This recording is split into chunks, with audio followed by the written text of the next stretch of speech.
सदाशिवसमारम्भां शङ्कराचार्यमध्यमाम् अस्मदाचार्यपर्यन्तां वन्दे गुरुपरम्पराम्।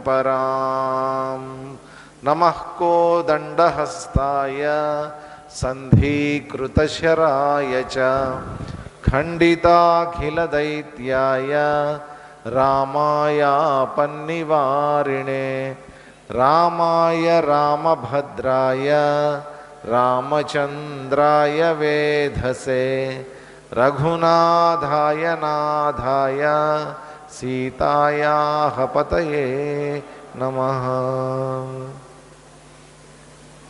ॐ पार्थाय प्रतिबोधितां भगवता नारायणेन स्वयं व्यासेन ग्रथितां पुराणमुनिना मध्ये महाभारतम् अद्वैतामृतवर्षिणीं भगवतीम् अष्टादशाध्यायिनीम् अम्ब त्वामनुसन्दधामि भगवद्गीते भवद्वेषिणी।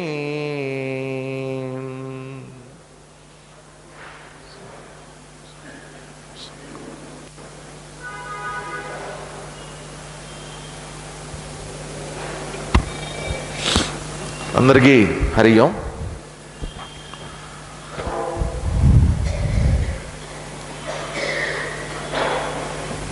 వాయిస్ బాగానే ఉంది కదా, సౌండ్ బాగానే వినిపిస్తుంది కదా అందరికీ? Okay, good.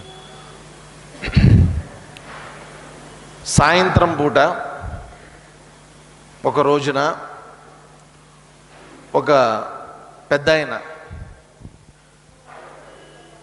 మిద్దె పైన బాల్కనీలో కూర్చున్నారు. ఆయన కూర్చుని చక్కగా రిలాక్స్డ్గా ఈజీ చైర్లో కూర్చున్నారు.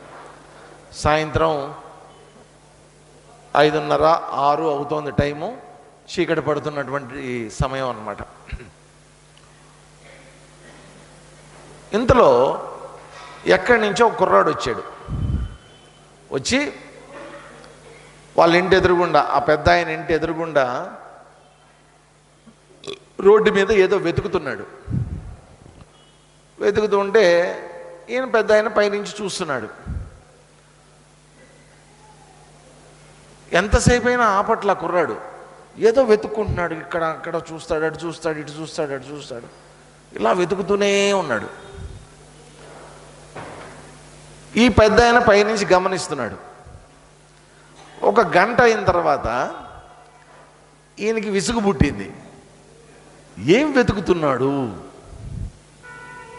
దేని గురించి వెతుకుతున్నాడు ఇంతసేపు అని చెప్పి కిందకు వచ్చి అడిగాడు. ఏమయ్యా, గంట సేపటి నుంచి చూస్తున్నాను, ఒకటే వెతుకుతున్నావు, ఏం వెతుకుతున్నావు అన్నాడు. అంటే అతను చెప్పాడు, ఆ కుర్రవాడు, సార్ మా నాన్నగారు రేపు పొద్దున్న కాలేజీ ఫీజు కట్టమని చెప్పి 500 రూపాయలు ఇచ్చారు సార్. ఆ పర్స్ ఎక్కడో పడిపోయింది సార్, దాని గురించి వెతుక్కుంటున్నాను సార్ అన్నాడు. అయ్యో పాపం, 500 రూపాయలు పోగొట్టుకున్నాడు కుర్రవాడు, సాయం చేద్దామని చెప్పి ఆ పెద్ద ఆయన కూడా వెతుకుతున్నాడు. వెతుకుతూ ఉంటే ఇంతలోకి ఆ వీధిలోకి ఇంకొక ఆయన వచ్చాడు. ఆయన అడిగాడు, వీళ్ళిద్దరు వెతుకుతున్నారు. వెతుకుతుంటే ఏంటి వెతుకుతున్నారని అడిగాడు. అడిగితే వీళ్ళిద్దరూ చెప్పారు, 500 పోయింది పర్సు, వెతుకుతున్నాం అన్నాడు. ఆయన కూడా జాయిన్ అయ్యాడు, పాపం వెతికి పెడదామని. ఇంకో ఇద్దరు వచ్చారు, వాళ్ళు వెతుకుతున్నారు. ఇంకో 4 వచ్చారు, వాళ్ళు వెతుకుతున్నారు. అందరూ కలిసి రాత్రి 8 అయింది టైము. అయ్యేసరికి ఆ వీధిలో మొత్తం ఒక 30-40 మంది చేరారు. అందరూ కలిసి వెతుకుతున్నారన్నమాట. ఒకటే వెతకటం. దేనికోసం వెతుకుతున్నారు అందరూ కలిసి? ఒకటే, ఒకదానికోసం. దేనికోసం? పర్స్. దాంట్లో ఎంత ఉంది? 500 రూపాయలు ఉంది. ఆ పిల్లవాడికి సాయం చేద్దాం అందరూ వెతుకుతున్నారు. వెతుకుతుంటే ఎవరైతే మొట్టమొదట పైనుంచి చూసి సహాయం చేద్దాము అని కిందకు వచ్చాడో ఆయనకి ఎంతసేపు వెతికినా కానీ 2 గంటల సేపు వెతికినా కానీ ఆ పర్సు కనిపించకపోయేసరికి ఆయన కొంచెం కోపం వచ్చింది. కోపం వచ్చి ఆ కుర్రాడితో గట్టిగా అన్నాడు, ఏమయ్యా అసలు ఎక్కడ పోగొట్టుకున్నావయ్యా నువ్వు పర్సు? ఆ పిల్లాడు సిన్సియర్గా పక్క సందులో సార్. మరి ఇక్కడ ఎందుకు వెతుకుతున్నావు అన్నాడు. ఇక్కడ ఆ వీధిలో లైట్ లేదు సార్, ఇక్కడ ఉంది లైట్.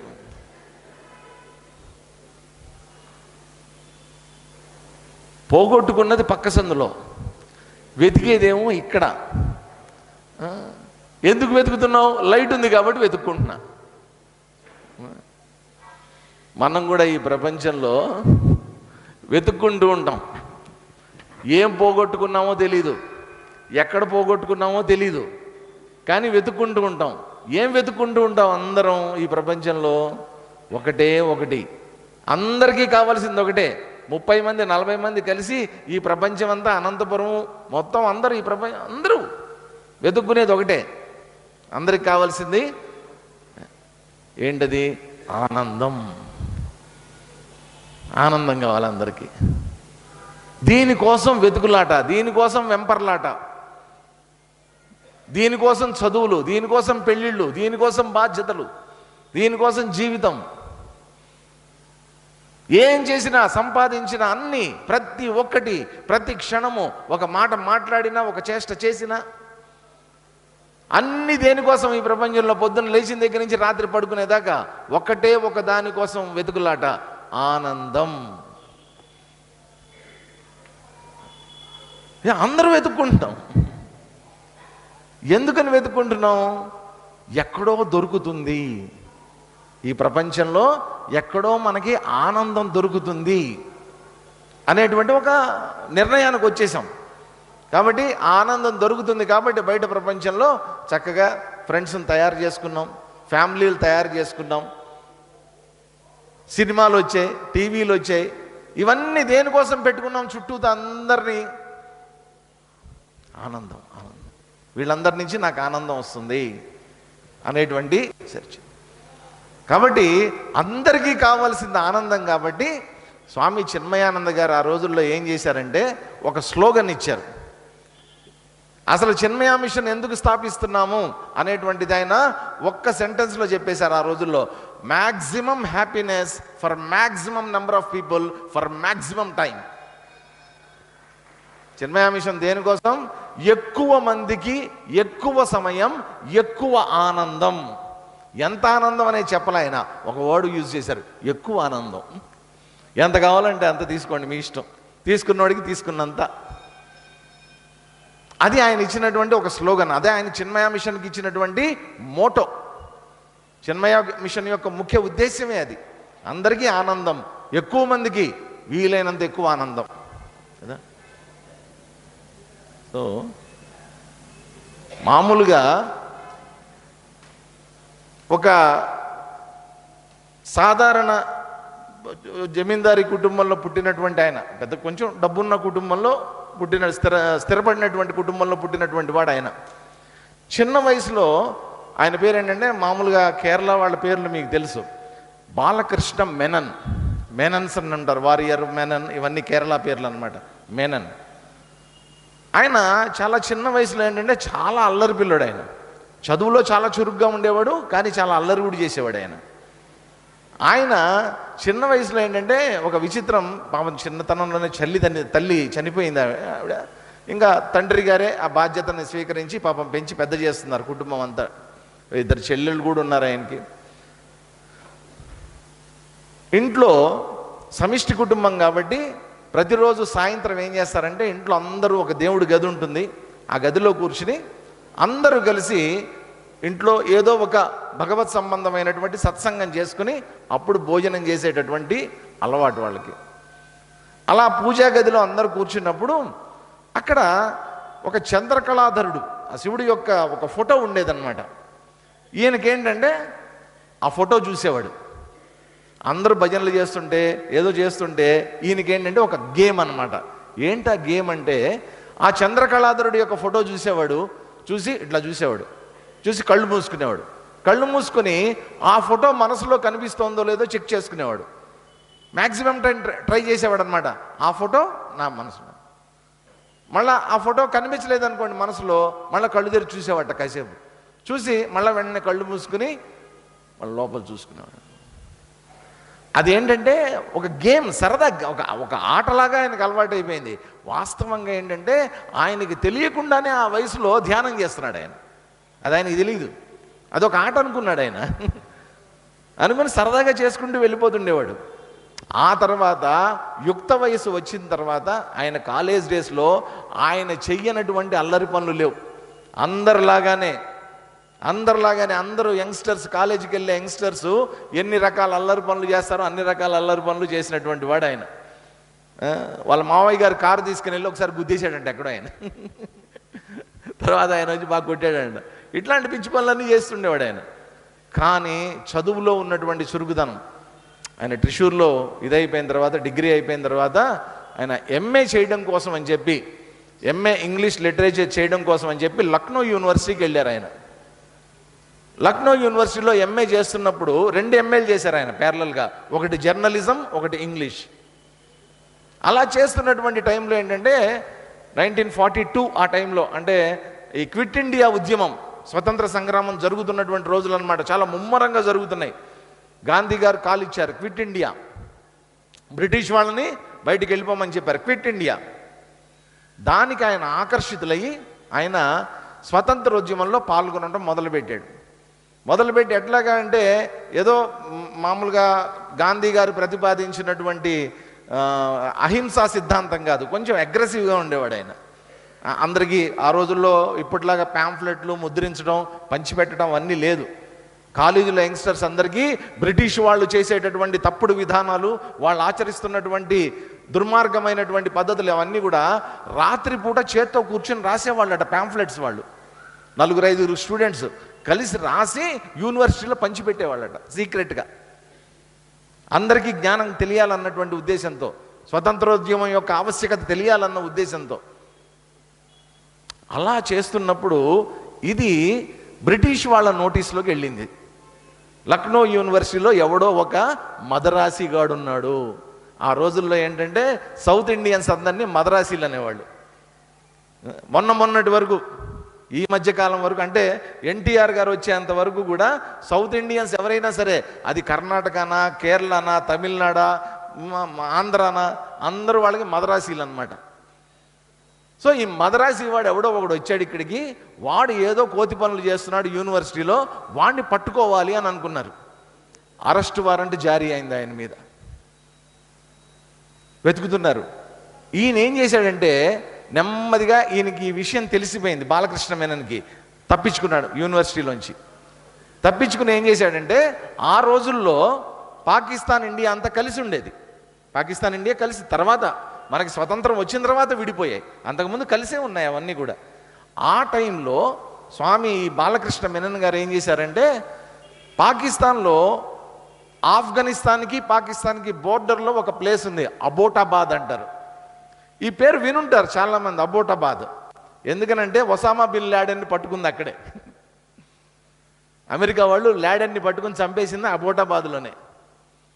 ఆ అబోటాబాద్లో ఏం చేశాడంటే ఈయన తల దాచుకున్నాడు ఒక చోట ఎక్కడో, ఎవరికి తెలియకుండా రహస్యంగా. అప్పుడంతా ఇండియానే, అంతా భారతదేశమే. అది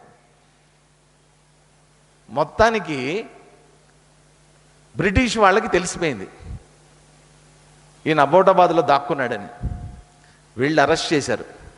అరెస్ట్ చేసి తీసుకొని వచ్చి ఢిల్లీలో జైల్లో పెట్టారు ఆయన. జైల్లో పెట్టినప్పుడు ఏమైందంటే, ఆ రోజుల్లో ఫ్రీడమ్ ఫైట్ జరుగుతున్నప్పుడు ఏమైందంటే, కొన్ని వేల మంది ఫ్రీడమ్ ఫైటర్స్, ఈ స్వతంత్ర సమర యోధులు ఎవరైతే ఉన్నారో అట్లాంటి వాళ్ళని కొన్ని వేల మందిని తీసుకొని వచ్చి జైళ్ళల్లో వేసేసేవాళ్ళు. ఏ మాత్రం అగ్రెసివ్గా కనిపిస్తున్నా, ఏ మాత్రం వీళ్ళు విపరీతంగా వీళ్ళు యాక్ట్ చేస్తున్నా కానీ తీసుకొని వచ్చి జైళ్ళల్లో పడేసేవాళ్ళు. అయితే ఏంటంటే, జైళ్ళల్లో పడేసినటువంటి వాళ్ళకి మళ్ళా కోర్టులకి సమాధానం చెప్పాల్సి వస్తుందని లెక్కలు రాసేవాళ్ళు కాదు, రిజిస్టర్లు ఉండేవి కావు, ఏముండేవి కావు. తీసుకురావడం, జైల్లో పడేయటం. పెడితే పెట్టారు, లేకపోతే లేదు. ఒక పూట పెట్టేవాళ్ళు తిండి, ఒక పూట ఉండదు. ఒక గదిలో 4 ఉండాల్సినటువంటి చోట 20 మంది నుంచేవాళ్ళు. ఎలా ఉండేవో ఒకసారి ఊహించుకోండి, ఎంత దుర్భరమైనటువంటి పరిస్థితులు ఉండేవో జైళ్ళల్లో. అటువంటి పరిస్థితులు ఉన్నటువంటి జైల్లో ఆయన పెట్టినప్పుడు ఏమవుతుందంటే, అంతమంది ఒకే చోట కిక్కిరిసి ఉన్నప్పుడు ఈజీగా అంటువ్యాధులు వచ్చేస్తాయి. ఎందుకంటే పారిశుద్ధ్యం ఉండదు, శానిటేషన్ సరిగ్గా జరగదు, అందరూ ఒకే చోట దగ్గరగా ఉంటారు, పరిశుభ్రత ఉండదు. అందువల్ల ఈజీగా ఒకళ్ళకి టైఫాయిడ్ వచ్చిందంటే మొత్తం జైల్లో అందరికీ వచ్చేసేది, ఒకళ్ళకి కలరా వచ్చిందంటే అందరికీ కలరా వచ్చేసేది, అంటువ్యాధులు వచ్చేసేవి. వచ్చి చాలామంది చనిపోయేవాళ్ళు, అట్లాగా జైళ్ళలోనే చనిపోయేవాళ్ళు. బాలకృష్ణ మీనన్ గారికి కూడా అదే సమయంలో ఆయనకి టైఫాయిడ్ జ్వరం వచ్చేసింది. తినట్లేదు, టెంపరేచర్ విపరీతమైన టెంపరేచరు, ట్యాబ్లెట్స్ ఇస్తున్నారు కానీ తగ్గట్లేదు. ఒక స్థితికి వచ్చిన తర్వాత తిండి లేక శరీరం శుష్కించిపోయి స్పృహ తప్పి పడిపోయారు ఆయన. రోడ్ తీసుకొచ్చి ఏం చేశారంటే బ్రిటిష్ వాళ్ళు రాత్రిపూట ఎవరు చూడకుండా ఓ జీప్లో కారులో తీసుకొని వచ్చి రోడ్డు మీద పారేసిపోయారు ఆయన్ని. చచ్చిపోయాడు అనుకున్నారు. అట్లా చేసేవాళ్ళట. ఎందుకని? వాళ్ళ పేర్లు రికార్డ్స్లో ఉండేవి కావు. జైల్లో ఎవరైనా చచ్చిపోయారంటే మళ్ళీ రికార్డ్స్లో చూపించాల్సి వస్తుందని బ్రిటిష్ వాళ్ళు ఏం చేసేవాళ్ళంటే చచ్చిపోయిన వాళ్ళని తీసుకొని వచ్చి వీధుల్లో పారేసేవాళ్ళట. అలా ఉండేది పరిస్థితి. ఈయన కూడా చచ్చిపోయాడు అనుకుని తీసుకొని వచ్చి రోడ్డు మీద పారేశారు ఈయన్ని, బాలకృష్ణ మీనన్ని. పారేస్తే అదొక విచిత్రం, ఎంత భగవంతుడు లీల భలే ఉంటుంది. ఆ రోడ్డు మీద వెళ్తున్నటువంటి ఒక బ్రిటిష్ లేడీ కారులో వెళ్తోంది, కారు డ్రైవర్ తీసుకొని వెళ్తున్నాడు. ఆవిడ రాత్రిపూట చీకట్లో రాత్రి 8 గంటలకు చూసింది ఇతను పడిపోయి ఉన్నాడు. ఆవిడ దిగి డ్రైవర్ని పంపించి ఎవడు ఏంటి బతికున్నాడో లేదో చూడు ఒకసారి అని. డ్రైవర్ వచ్చి చూశాడు, చూసి అమ్మ బతికే ఉన్నాడమ్మా. వాడిని ఇద్దరు కలిసి మోసుకొని వచ్చి బాలకృష్ణ మీనన్ని కారులో పడుకోబెట్టారు. పడుకోబెట్టి వాళ్ళ ఇంటికి తీసుకెళ్ళింది ఆవిడ. తీసుకొని వెళ్ళి వాళ్ళ ఇంట్లో పెట్టుకొని ఆయనకు అన్ని సపరిచర్యలు చేసి డాక్టర్ని పిలిపించి సరైనటువంటి వైద్యం చేయించి దాదాపు 1 నెల రోజులు వాళ్ళ ఇంట్లోనే ఉంచుకుంది ఆవిడ. పెద్ద ఆవిడ నెల రోజులు వాళ్ళ ఇంట్లోనే ఉంచుకుంది. ఆయన పూర్తిగా రికవర్ అయ్యి జ్వరం అంతా తగ్గిన తర్వాత అప్పుడు బాబు నీ ఇష్టం, ఇప్పుడు నువ్వు కావాలంటే ఇక్కడ నువ్వు ఉండొచ్చు, లేదంటే నువ్వు ఎక్కడికన్నా వెళ్ళాలనుకుంటే వెళ్ళిపోవచ్చు. అప్పుడు ఆయన ఎవరో తెలియదు, బాలకృష్ణ మీనన్ ఎవరో తెలియదు. ఆయన ఎవరో ఈవిడికి తెలియదు, ఈవిడెవరో ఆయనకి తెలియదు. తర్వాత ఈయన అడిగారట బాలకృష్ణ మీనన్ ఆవిడ్ని, అమ్మా నువ్వు బ్రిటిష్ లేడీ, నేను ఇండియన్, మీకు మాకు పడిచావదు, పైగా ఇటువంటి పరిస్థితుల్లో అసలు నన్ను ఎందుకు రక్షించావు ఆ రోజున అని అడిగాడు. ఎందుకు నువ్వు కారులో ఎక్కించుకుని తీసుకొని వచ్చావు మీ ఇంటికి, నాకు ఎందుకు ఇదంతా చేసావు అని అడిగాడు ఆయన. అడిగితే ఆవిడేం చెప్పిందంటే, చూడు నాకు కూడా సరిగ్గా నీ వయసు ఉన్నటువంటి కొడుకున్నాడు, అప్పుడు సెకండరీలో ఉన్నాడు, ఇప్పుడు ఫైట్ చేస్తున్నాడు, అక్కడ మిలిటరీలో ఉన్నాడు. వాడి ముక్కు అచ్చు నీ ముక్కులాగానే ఉంటుంది, నా కొడుకు ముక్కు నీ ముక్కులాగానే ఉంటుంది. నీకు సహాయం చేస్తే రేపొద్దున్న నా కొడుకు అక్కడ ఏదన్నా జరిగితే ఎవరో ఒక తల్లి సహాయం చేస్తుంది, అందుకోసం నువ్వు ఎవరు అనేటువంటిది నేను ఆలోచించలేదు, నీలో నా కొడుకుని చూసుకున్నా నేను అనుకుని అందుకని చేశానండి. సాష్టాంగ నమస్కారం చేశారట ఆవిడికి. చేసి తర్వాత ఆయన లక్నో అదంతా వెళ్ళి మళ్ళా తర్వాత గుజరాత్లో వాళ్ళ అన్నగారు ఉండేవారు, కజిన్, అక్కడికి వెళ్ళి వాళ్ళ ఇంట్లో ఉన్నప్పుడు ఈయన ఎంఏ జర్నలిజం అయిపోయిన తర్వాత జర్నలిస్ట్ కాబట్టి నేషనల్ హెరాల్డ్ ఈ పత్రిక పేరు ఈ రోజుల్లో చాలా బాగా వినిపిస్తోంది. అందరికీ తెలుసు నేషనల్ హెరాల్డ్ కాన్స్పిరసీ ఎంత పెద్ద ఇదైందో, దాని మీద పెద్ద కేసు నడుస్తోంది, కాంగ్రెస్ వాళ్ళంతా ఇరుక్కున్నారు దాంట్లో, ఇదంతా ఏదో జరుగుతోంది ఇదంతా బయట. ఈ నేషనల్ హెరాల్డ్ పత్రిక అప్పుడులో స్టార్ట్ అయిందనమాట. ఆ పత్రికలో ఈయన జర్నలిస్ట్గా వ్యాసాలు రాస్తుండేవారు. ఈయన ఏంటంటే కొంచెం సామాజిక ఉద్యమకారుల్లాగా సామాజిక స్పృహ కలిగినటువంటి వ్యాసాలు రాస్తుండేవారు. రోడ్డు మీద వెళ్తున్నారనుకోండి, అక్కడ ఒక చెట్టు కింద ఓ చెప్పులు కుట్టేవాడు కనబడ్డాడు అనుకోండి, అక్కడి నుంచి ఆయన ఒక రోజంతా అబ్జర్వ్ చేసేవాట. అబ్జర్వ్ చేసి వాడి జీవితం ఎలాగుంటుంది, ఎంత దుర్భరమైనటువంటి పరిస్థితుల్లో ఆ చెప్పులు కుట్టేవాడు ఉన్నాడు అని చెప్పి ఒక వ్యాసం రాసి మోచి అంటే చెప్పులు కుట్టేవాడు అనమాట. నార్త్ ఇండియాలో మోచి అనేటువంటి పేరుతోటి ఒక వ్యాసం రాసేవాడు. అది నేషనల్ హెరాల్డ్లో బ్రహ్మాండమైన ఆర్టికల్స్గా వచ్చేవి. అట్లాంటివి కొన్ని వందలు రాశారు ఆయన నేషనల్ హెరాల్డ్లో. ఆ రోజుల్లో ప్రీ ఇండిపెండెన్స్ రాకముందు, స్వతంత్రం రాకముందు జరిగినటువంటివి ఇవన్నీ. ఈ లోపల స్వతంత్రం వచ్చిన తర్వాత ఈయన ఇదే కంటిన్యూ చేస్తున్నాడు. బాలకృష్ణ మేనన్ గారు చేస్తున్నటువంటి సమయంలో ఈయనకు ఒక విచిత్రమైన ఆలోచన వచ్చింది. ఎందుకనంటే ఈయన కొంచెం తిరుగుతూ ఉండేవాడు, బయటంతా దేశాటనం ఎక్కువ చేస్తుండేవాడు, ట్రావెల్ చేసేవాడు. అలా తిరుగుతున్నప్పుడు ఏవో చూసినటువంటి వాటి మీద రాసేవాడు ఆయన ఒక విషయాన్ని గమనించాడు. ఏంటంటే ఎక్కడ చూసినా ఈ సన్యాసులు సాధువులు తయారయ్యారు, వీళ్ళకి ఏం పని పాటు లేదు, వీళ్ళు కూర్చుంటూ ఉంటారు, అడుక్కుంటూ ఉంటారు, లేకపోతే ఒక నలుగురు చేరతారు, గంజాయి తాగుతూ ఉంటారు. ఆ రోజుల్లో అంతే, సన్యాసులు అంటే వాళ్ళు గంజాయి తాగటం, అడుగు కూర్చోవటం, ఏవో భజనలు చేసుకోవటం, ఇది సన్యాసులు అంటే వీళ్ళు అనేటువంటి ఒక అభిప్రాయం అందరికీ. అప్పుడు ఈయన ఏమనుకున్నాడంటే ఈ సన్యాసులకి వ్యతిరేకంగా నేషనల్ హెరాల్డ్లో ఒక ఆర్టికల్ రాయాలి అని అనుకున్నాడు, ఒక కథనం రాయాలి అని అనుకున్నాడు. ఈయన ఎప్పుడు ఊరికినే రాసేవాడు కాదు, చాలా అథెంటిక్గా ఉంటుందన్నమాట. ఏది రాసినా చాలా ప్రామాణికంగా ఉండేది ఆయన రాస్తే. అందుకోసం ఆయన ఏం చేశాడు, ఎక్కడికన్నా వెళ్ళి రీసెర్చ్ చేద్దాం దీని మీద అనుకుని రిషికేష్కి వెళ్ళాడు ఆయన.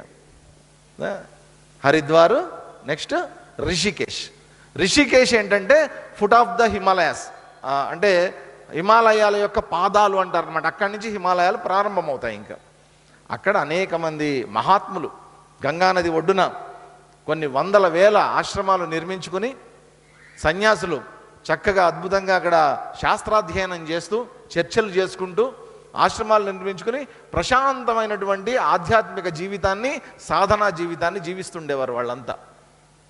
అటువంటి వాళ్ళల్లో అగ్రగణ్యులైనటువంటి వారు స్వామి శివానంద మహారాజ్ గారు, డివైన్ లైఫ్ సొసైటీ వ్యవస్థాపకులైన.